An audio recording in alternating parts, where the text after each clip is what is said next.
Hi everyone, so today we're going to talk about e-devices specifically, and we're also going to talk about the good, the bad and the ugly of these devices. What exactly is an e-reader?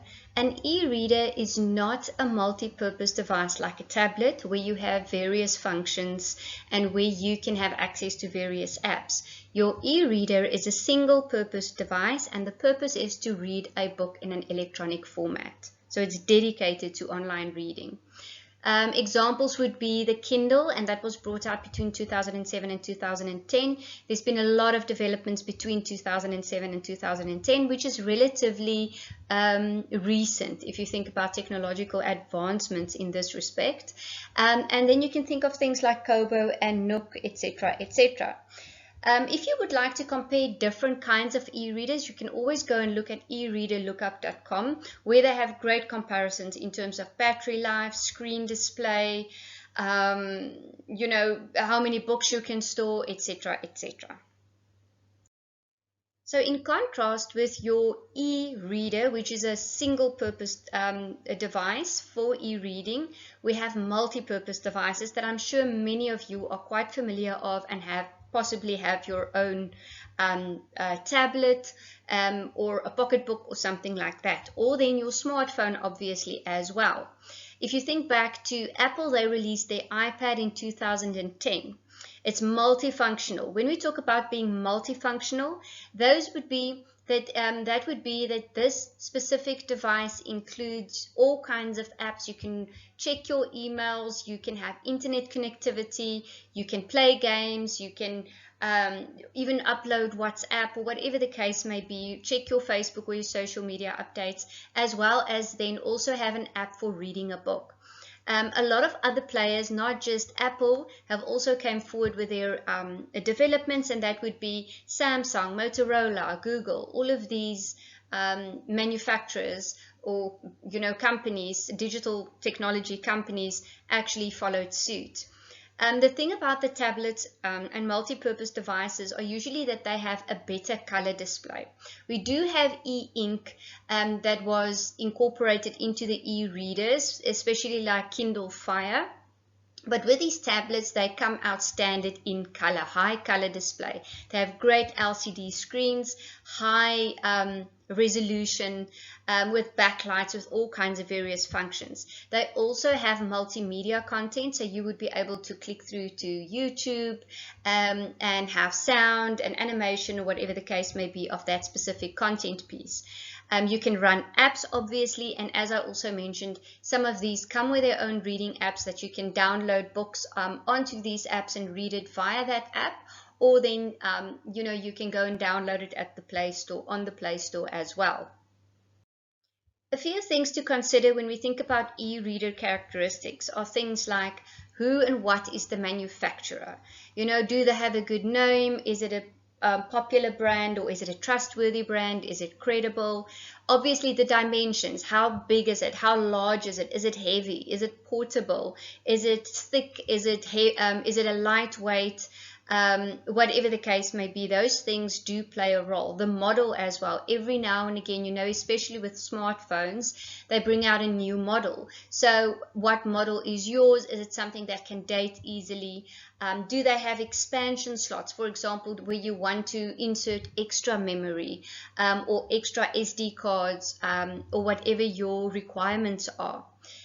Do they have other supported formats? For example, if you want to play video on it, or if you want to read something, is it compatible? Does it support various formats, or is it something that is very specific to a specific reader? For example, with Amazon, they brought out Kindle, which means you can only read Amazon's titles on the Kindle or in some formats, specified formats. It's not just the generic EPUB that you can read it on. You have to have a specific program or a specific software or operational system. All right, DRM, we're still going to talk about this in much more detail during this course, which is basically the acronym for Digital Rights Management. And this is just so that you know, when I'm downloading this, is the copyright protected of this book, or is it something that can easily be distributed to other people? It's something that the publishers value very highly, is whether these platforms or online books sellers and ebook and content distributors actually have proper digital rights management, so that there can't be, an increase in piracy. Then the price obviously is also something that you need to think about. You have to do some comparisons. It's like buying a car. Okay, not exactly, but it's buying a car in the sense of you have to go and compare apples with apples. If you know what the function is, or if you know what your requirement is, does this device adhere to those requirements? But also then, are you getting value for your money? Is it just because it's an Apple you want to pay more, etc.? And then battery life, we do know this with all of our electronic devices, our smartphones, our headphones, our speakers, our tablets, whatever the case may be, we're always running out of battery life. That is a problem that has still not been solved. They run out of battery life. You have to charge. There's time wasted when you cannot necessarily use your device, which is not always a bad thing, seeing as we are getting addicted to these devices. But battery life, that's also a big factor when we start to compare different devices with one another.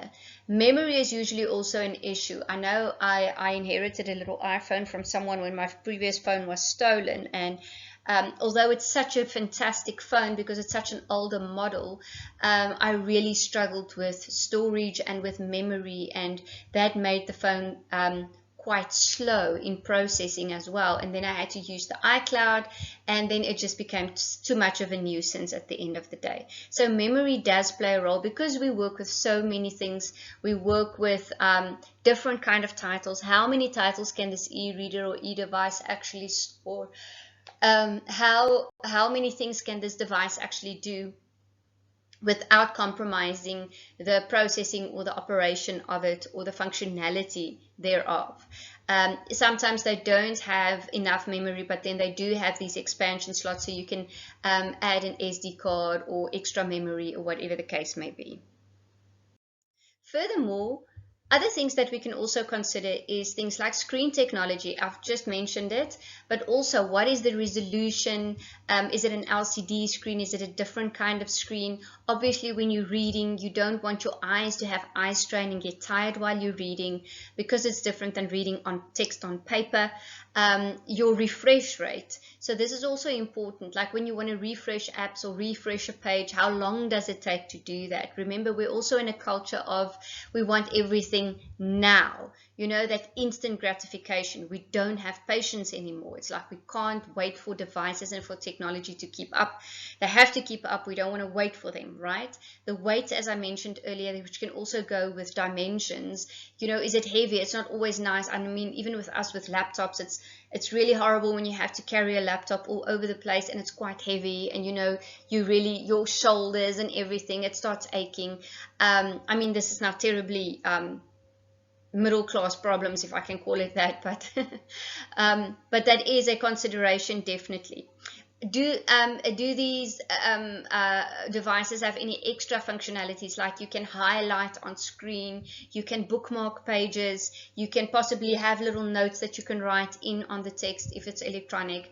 So do they have all of these functions? Obviously, it depends on what you would like to do and what you want this device to be able to do. I should actually go and look for my old e-reader that I still have, which I bought many years ago, and I think it was still, I can't remember what the name of it was, and actually today it still works, but obviously there's been so many improvements, because if I only use it for reading, then it serves its purpose. But the moment I wanted to do more, obviously, then I'll rather use a tablet. And then the problem obviously comes in, because now you have a smartphone, you have a tablet, you have a laptop, you have an e-reader. At the end of the day, we want less devices, but that should be able to do more. Right. Then services and support. I know at some stage there was a problem with Amazon because you had to have linked to the website or to the internet so that you can download books. Now there are Wi-Fi connections and all kinds of different support services. All of these things develop as and how the market responds, and if the market complains or there are suggestions, then they redevelop things and improve the user experience. Obviously, is there like a support function if you struggle to download a book, if you have a problem and your file breaks and you cannot read the text? All of these things do count in the favor of whichever kind of device you have. So it's not only about the hardware. The hardware is an important part, but the software, the support services, the brand, all of these things actually contribute to the user experience and the user's acceptance of a product in a market at a specific given time. And then obviously other interfaces. Can you plug in headphones? Can it link to your Bluetooth speaker? Are there other kinds of things that you can also do? Once again, all of these things depend on your own requirements or needs as a user. So when these companies start developing these things, they do their research, their market research, they speak to people, they have focus groups, they do trials, and then they would obviously get some feedback, incorporate this in the new development. Obviously, you cannot be everything for everyone. So the most important is that you identify the main characteristics that your device should have incorporated. Obviously, you have to do a profit loss account kind of exercise as well, where because remember, every time you add something to your device or you improve something on the device, it's usually extra money. It's all the bells and the whistles and the trimmings. So this is going to cost you more. And then the strategy behind all of this is, if I have a higher value product, I can sell more in the market, or I have to sell less but at a higher price. So as the manufacturer, you have to decide all of these things. Obviously, publishers don't necessarily manufacture these things. They partner with companies like Kobo and with Amazon and with Google, and then, they make sure that all the titles are available, but we are not the producers of the hardware as of yet.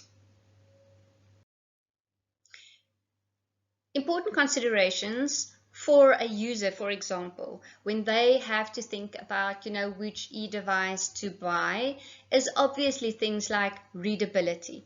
Now, over the years, they've improved your screen quality, they've improved the flow and the design and the layout of the text and the backlight of it as well, to decrease eye strain, to minimize the effects this may have on you, on your posture, on your eyes, all of these things. We have what we call e-ink, which is basically the coloring that they also use in order for you to read things in color. Also, looking at all kinds of research that has been conducted in this field specifically. So readability is a really important component as well, because obviously you don't want your readers to have a bad experience. And as we know, if you can improve the experience, you will hook people with your product. All right, so paper has an effective resolution of about 1200 dpi, right? So that is with ink on paper. But now when you translate that then onto a screen, what's interesting there is that e-readers can support up to 300 dpi. So can you see the huge discrepancy between 1200 dpi text on paper as opposed to 300 dpi on a screen? Right, it's all about sub-pixel rendering and software applications, etc., etc., and all of these things are still developing, and just to improve the readability and the legibility. Now, portability is an easy one to understand, obviously. That's why I have that little picture here on the left-hand side where someone is at the beach and they're reading. The best unique selling proposition of this is obviously the portability. You can take it anywhere with you. It's lightweight. You have 10 or 20 books on there, even more so, and you don't have to, for example, have to carry it in a bag to the beach. All right. You should be able, there's one guy who is called Abru, and he says it's the 4B rule. And basically he said, you should be able to use your device in bed, in the bath, in the bus, and on the beach. All right, he believes that if you develop something like this, those are the 4 B's that you have to be able to use it at. So, I mean, I read in the bed, I read in the bath, I read on the beach, and we don't really have a lot of, public transport here, but it is nice if you're on the Gautrain or you're in the plane or wherever, and you can use your device as well. So, e-readers, I mean, even if you guys look at the previous the previous PowerPoints and we talked about the developments, a lot of these devices were really large and heavy and a little bit lump, that we call it in Afrikaans. But now the recent devices are becoming more streamlined, lightweight, and they're trying to make it as close to a paperback as possible in terms of size and weight as well. All right. Now, considerations is obviously your content. We would like to have as many titles or access to titles, number one, as well as the ability to store these titles on our device. All right, so it's very important that we have access to this. What makes Amazon as great as well is not just the fact that they sell ebooks, but the fact that you can also borrow it. It's like there's a library option as well, and then after a while, after you lent it, then they can actually that book will expire and it will not be available on your device anymore, which makes it absolutely fantastic. Then obviously format. We've talked a little bit about formats where you have EPUBs, you have Mobi, you have PDF, etc. Now the problem with that is that not all devices can read the same files. We wish there was like one universal format that it works on everything and it displays perfectly on all the devices. But unfortunately that is not happening in practice 100% already. So as we said before, some of these device manufacturers like Amazon have their own format in which these ebooks are then stored and displayed on your specific reader. But yeah, in our workshops, in our practical sessions, we will talk about Kindle, HTML, EPUB, and all of these different kinds of formats. Then obviously costs. You still as a user have to now invest in a reader or have a tablet or something to read your book on this device. You also obviously have to pay for these books, although there are a lot of free books available as well. From the publisher side, and we're going to go through the pros and cons for publishers as well, obviously there's a huge investment from their side in order to convert these books. It's not just by using the same PDF and then making it an ebook. You guys will see this when we do our pracs as well. All right. And then the non-technical factors are basically, what I mentioned before is that we have too many devices and the psychological influence this has. I talked about these reading inventions and things where I mentioned or I refer to it as the dumbing down of the human race. Don't quote me on that, but I mean, that's just my personal opinion, where I feel when normal activities or senses are taken away, or the ability to be creative or to imagine or to, with computers replacing these kinds of functions, but now as well adding stress to it. I mean, you guys have read a lot of articles, we've seen a lot of talks and things about how social media is influencing, our anxiety levels, because we feel like we have to be available all the time. People need to be able to get hold of us 24/7. We check our social media accounts constantly for updates, for likes, for comments, for etc. So this is all adding to our stress. As I said before, now you have various devices, each with their own function. So at the end of the day, obviously we'd like to have a kind of convergence where we have one super device that can do everything. All right.